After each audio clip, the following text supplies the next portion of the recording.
One thing I said that I would never do. Hey there, and welcome to episode 22 of PigCake Plus News. Today we have an action-packed, riveting episode. There's a lot going on in the world. People are fucking retards, so there's always going to be something to talk about. Our first story here is kind of a scary prospect in that China has created mice with two moms in a gene editing world first. So apparently the story goes that Chinese scientists have produced healthy mice from two mothers using stem cells and gene editing to create an offspring without the involvement of male mice. Apparently the mice created using this technique were even able to go on and have children of their own. So in the distant future, there's a possibility that we might not even be necessary. For a long time, our only weapon was the fact that we were the only species to females that could create sperm cells to give them an offspring. Now, that's going to be taken away from us. Oh boy. So the article goes on to talk about how the actual process takes place. But I don't know about you. The first thing that came to my mind when I hear something like this is what a fucking child that's going to be, right? I mean, females tend to be a little bit more emotional. Men tend to be a little bit logical and they lack that emotion. Females tend to lack some logic in favor of emotion. Not necessarily a bad thing, but you know, there's a balance there. Same thing with men. We tend to be logical, but we falter when it comes to emotion. Not trying to be sexist here, just facts. So I imagine an offspring created by two females is just going to be a frigid bitch, man. I wouldn't want to get in the way of that person. I feel like they would lead you into an argument that has no end. I think the greatest thing you could learn as early as possible in a relationship is sometimes you just got to swallow it up, man. Even if you're right, you need to swallow it up for the sake of the relationship and say, I'm sorry, you're right. Or, I'm sorry, I understand. I think those are the most powerful words you could say as a male. And it really, really quells any sort of potential argument they may have. They're not used to that sort of argument. They want to fight. They want to do this whole back and forth. But the moment you say, I'm sorry, I understand, something happens in their brain that they don't know how to react to, but it immediately ends the argument. Because where are they going to go from there? I remember in my previous shindig, I had an argument with my significant other about a cookie, and it was known within my circle of friends as the famous cookie fight. It was actually the only time we ever had an argument where we were raising our voices to each other. And one of my friends actually recorded the entire fight. He made a sample and remixed it. It's a great track. But had I realized the power and potential of I'm sorry, I understand, I could have possibly been in a different timeline. But instead, I got stubborn. I argued back. And at the end of the day, it was about a fucking cookie. So the researchers here said to explore similar technology for human application in the near future is implausible. The risks of severe abnormalities is too high, and it will take years of research in various animal models to fully understand how this could be done safely. So I mean, at least within our lifetimes, I don't think this is going to be a possibility, but man, I think our great-great-grandchildren are not going to have a good time. So a bill signed into law this week that gives New York City residents the opportunity to change their gender on their birth certificate to a third neutral gender option. God. This bill allows residents who don't identify as either male or female to change the gender on their birth certificates to X, and also allows parents of newborns to choose the X option for their child. It's such a simple thing. Am I wrong in this? But it's such a simple thing. You have a vagina, you have a penis. You're a female or you're a male. If you have some sort of ambidextrous thing like Jamie Lee Curtis, where you have too much of both hormones, then we have a different category for that. But those are abnormalities. Now here you could have parents making decisions for their kids, allowing them to be called X apparently, and to allow the X option for their child, as opposed to labeling them based on their biological gender. I gotta tell you, man, some people might disagree with me, but I think that this is overcomplicating what otherwise should be a very, very simple issue here. I've seen some videos about these people trying to teach kindergartners about sexuality, and it just becomes odd because then you have to sexualize these young kids, and I don't think that's going to be good for anyone. In addition, the bill removes the requirement for residents need for an affidavit from a doctor or mental health personnel to change the gender on their birth certificate so they could just do it willy-nilly. I know it's a very controversial issue, but I just feel like the more we complicate it, the more questions are going to come up that are unnecessary. It's like infomercials that are trying to sell your product and convince you that you have a problem that doesn't exist. Hey, have you ever had to clean the most extreme corner of the ceiling in your house? Well, luckily for you, we have a product where it's shaped like a triangle. So the tip, it's a large stick with a tip that's shaped like a triangle with fibers that allows you to reach in there to the corner and clean up all the dust that you've been missing for years. That's never been a fucking problem. But guess what? They made it a problem. And now somehow you're thinking, oh shit, that is a problem. No, it's not. They're just trying to sell you on this idea. Same shit with this. Same shit with this. It's very easy. You get the baby. Okay, it has a penis. Here's its category. Oh, it has a vagina. There's its category. But now you have parents making decisions for babies. Oh, you know what? I think I'm going to stay away from this. I'm just going to mention it here. You leave your opinions in the comments. Let me know what you guys think. You know, in the year 2018, I would have never thought that homeopathic medicine would have made the news. But here, apparently, according to the Miami Herald of all things, contamination at a North Carolina-based homeopathic manufacturer has led to further recalls. The Miami Herald reports that the company issued a voluntarily nationwide recall of 22 homeopathic water-based oral sprays, citing possible microbial contamination. You know, the whole basis of homeopathy, it sounds like some sort of weird gay sex disease. But the whole basis of homeopathic medicine is you pretty much dilute whatever substance in water to the point where it's almost non-existent. But the fact that it exists in the water is enough to apparently cure whatever ailment you may have or whatever ailment it claims to treat. So this is actually quite a funny story because finally there's actually something of substance in homeopathic medicine. So in this case, microbes that could probably lead to some sort of adverse effects. I don't think it mentions in the article here, but some of the recalled products are marketed as assisting with a host of issues, including jet lag, bruising, acne, hangovers, and sexual support. I mean, most of these obviously run on the same effect as the placebo effect. So your brain kind of tricks you into thinking that they work. I know James Randi has done some great work in debunking all these homeopathic manufacturers. But the fact that this is a news story here lets me know that there are still people out there that think that this overpriced water is medicine. There's another trend that I've recently come across. Specifically, there's a subreddit called anti-MLM. So that's anti-multi-layered marketing or multi-level marketing, which is pretty much these pyramid schemes. And one of the more famous ones is oil. So apparently people think that these oils are enough to cure whatever ailment you may have. Oh, you got cancer? Let me just put some nutmeg oil on that shit, and it's just gonna fucking dissipate. Oh, that little mushroom that grew on the tip of your dick after inserting it inside of that hooker in the alleyway. Gotcha, fam. All you gotta do is just rub a couple cc's of this lemongrass essential oil, and it'll just take it right out. So obviously it's based on the same shit. But that subreddit is actually hysterical because it goes through Facebook and it goes through Twitter and looks for all these people that defend these oils and have all these ridiculous claims about what they can do. Of course, it's a pyramid scheme. They've already bought into the product, so they're trying to sell it out and they're trying to make some sort of profit. I think that should be a clear, obvious, and logical rule. If you have to pay any amount of money to start working to make money, that's a scam. That doesn't really make sense to me. Could you imagine you go to your employer, he's like, yeah, so before you apply, we're going to require you to purchase the starter kit. But you have the opportunity to make profit here because you could just sell the same kit to other people. Yeah, I need to leave right now.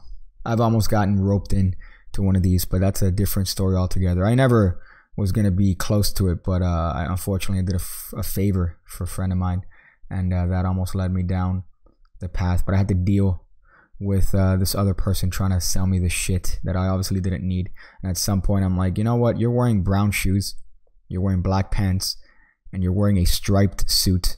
I can't trust you, man. That level of mismatch done by accident is a sign of not only possible thievery, but also just a level of retardation that I really don't want to deal with. So according to a Love Doll enthusiast who helps test drive Randy robots. Sex bots will help humans colonize Mars. That's what he says. So this YouTuber named Brick Dollbanger, what a fucking name, told The Sun that we'll soon be relying on droids for space travel and eventually become bots ourselves. How the fuck is this a news article, Fox News? How? So this guy, who's apparently a divorced property developer in his 60s, says he's been buying sex dolls for a decade and advises California sex robot firm Realbotics on their upcoming Harmony Love Droid. He's making the claim that eventually sex robots will colonize Mars. His reasoning is that in this country, we've got 100,000 people turning 65 right now. In 20 years, we're going to have a population full of elderly people and not enough helpers. And I believe that this technology is going to take over there. At some point in the next 20 to 50 years, we'll have robotic companions to help physically, mentally, and emotionally. So this guy's apparently spent $200,000 on sex dolls and bots. I gotta tell you, that's a terrifying prospect. I'm already weirded out anytime I see one of these videos of these weeaboos, I think they're called, where you have these pillows with anime hentai characters on the covers, and you have these people taking them out to like restaurants and shit as if they're girlfriends, as if these pillows are girlfriends. I've also seen these pictures of certain, you know, comic book dude looking guys from The Simpsons, if you get that reference, photoshopping anime girls in their pictures and say, oh, you know, had another great day with my girlfriend. So this is just that taken to the next level here, where apparently, much like we might get replaced and women will no longer have any need for our respective penises, they might get replaced because we might just want to stick our penises in these bots and these robots. He also says that in 100 to 200 years, we could actually merge with a robot, like it's some sort of Dragon Ball Z move. God, what a fucking weirdo. I don't even know why this story is published. I feel like if they're going to start publishing certain stories about YouTubers' opinions, that's almost cheating. YouTubers are like the worst kind of people. You see videos every other day about them talking about how hard they have it. I mean, yeah, this is something that you've done to yourself on purpose. It's a very competitive market, and you're complaining that it's hard?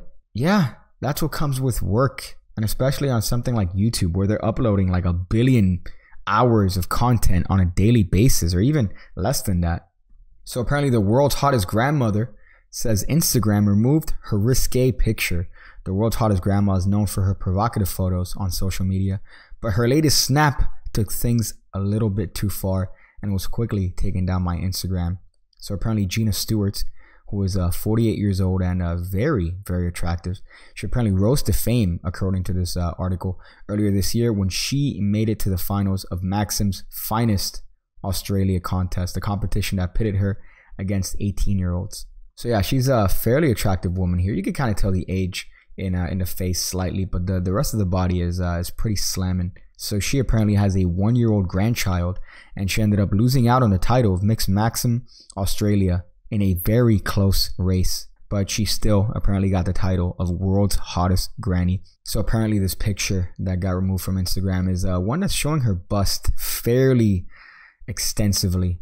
So honestly, the story caught my eye because it was a attractive female here, and it says world's hottest grandmother, and I didn't believe that. Usually these stories are clickbait that says, oh, you're not going to believe what this grandmother has to say, and then it turns out that, oh no, she's a grandmother because that's her nickname that they gave to her in high school. But this, she actually is she's a grandmother, and she's from Australia. It seems like every other month there's a story about some sort of airliner that's doing something nefarious. Here, apparently, a 71-year-old grandmother claims she was kicked off of an Air Canada flight after getting into a dispute with a flight attendant over garbage, and she called the whole ordeal life-changing. So apparently Ellen Fleming was flying home with her husband and 2 grandsons from the British Columbia to New Brunswick in August 18th when she discovered a piece of trash left behind in her backseat pocket. When she called one of the flight attendants over to clean it up, she claims she said, "I don't do garbage." Fleming said she didn't know what to do, so she decided to wait until the car came by to dispose of the trash.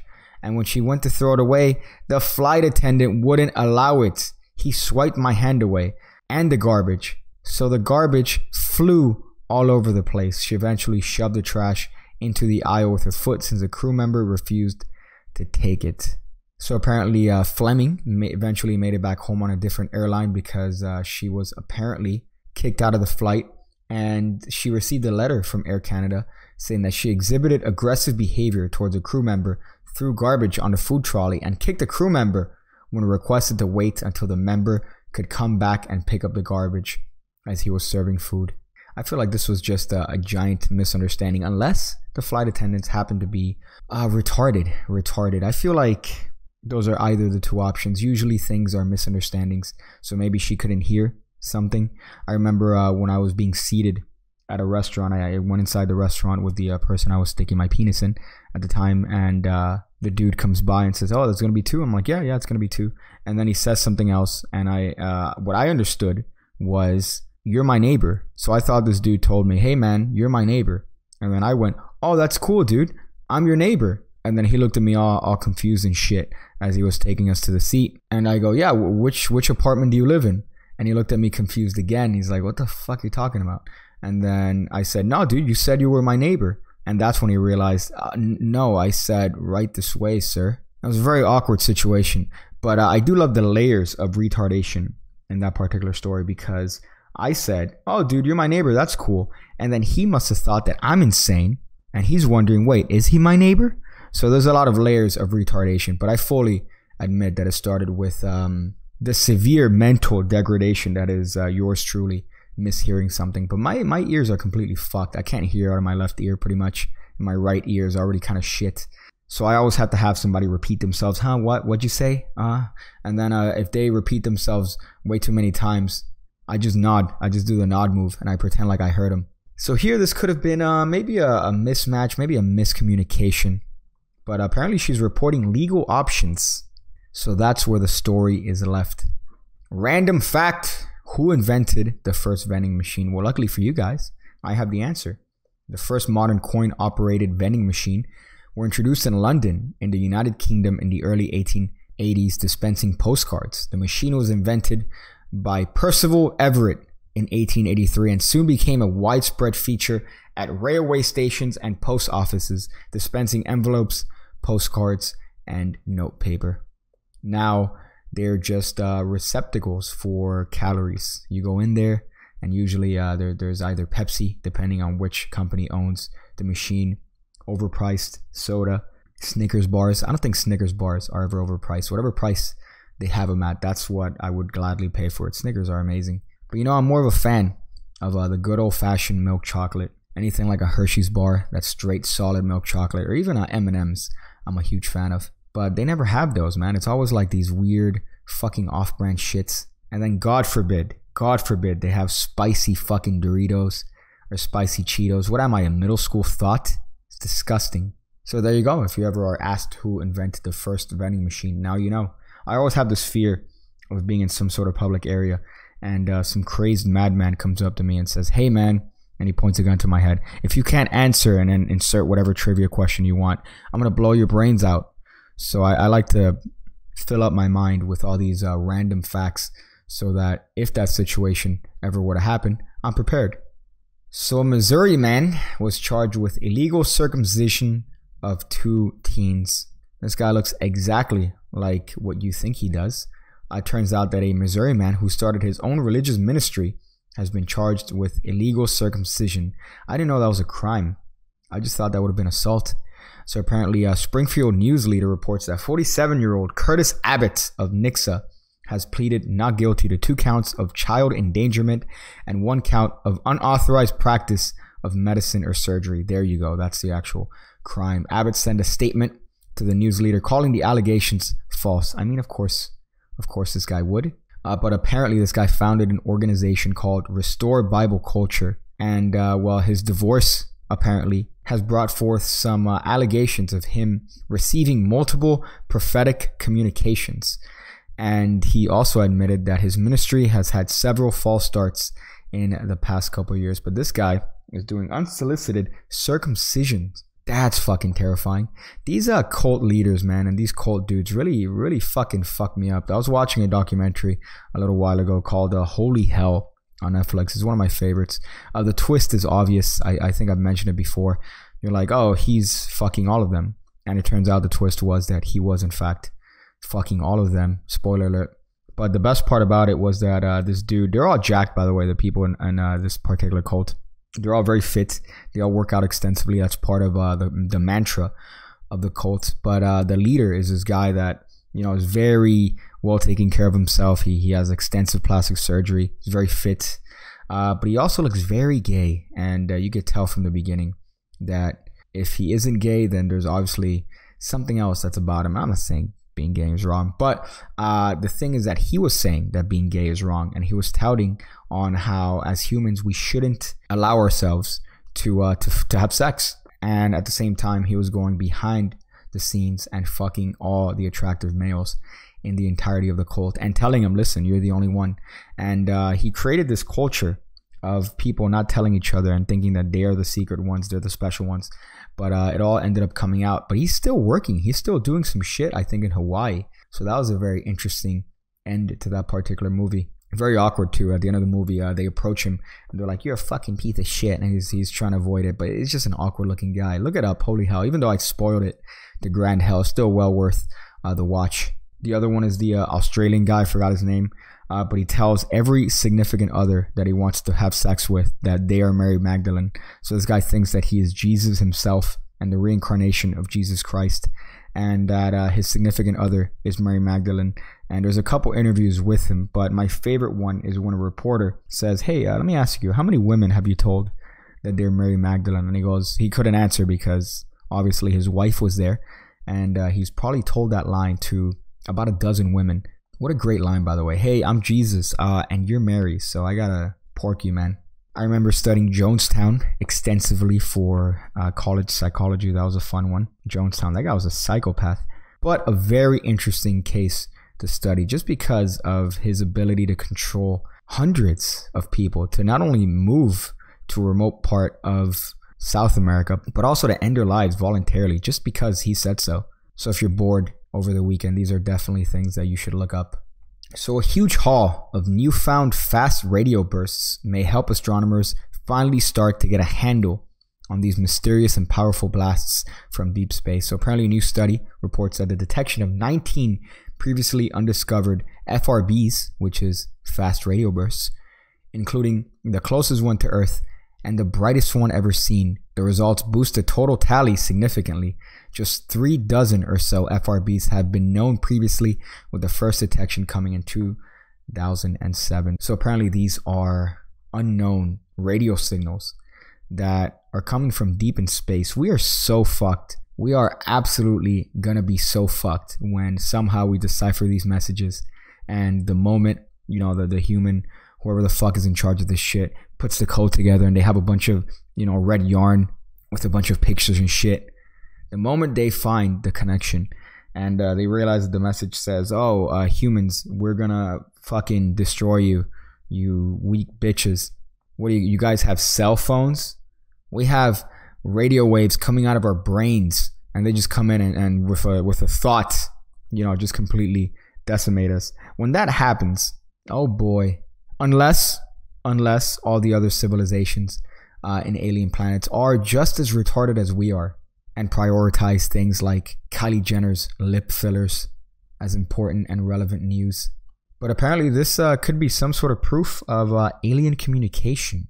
The nearest known FRB to Earth is an event known as FRB 171020, which originated 425 million light years away from our planet. That's about twice as close as the previous record holder. I mean, even there, that's still far as fuck away, but the prospect of us getting invaded in a Independence Day style alien invasion is still something that I don't think we're definitely prepared for. Even if we do develop a space force, I still think we're going to be fucked either way, but still a very interesting idea. Could you imagine? We're having a hard time protecting from one another because we have the tendency to kill ourselves. So could you imagine if somebody else or something else comes into the picture and we just have to deal with that? So it's already bad enough. It's like, oh shit, I gotta avoid this part of town so I don't get fucking murdered for no fucking reason. But now it's like, oh, I need to avoid this entire city because it turns out that aliens are anally testing humans in this particular town.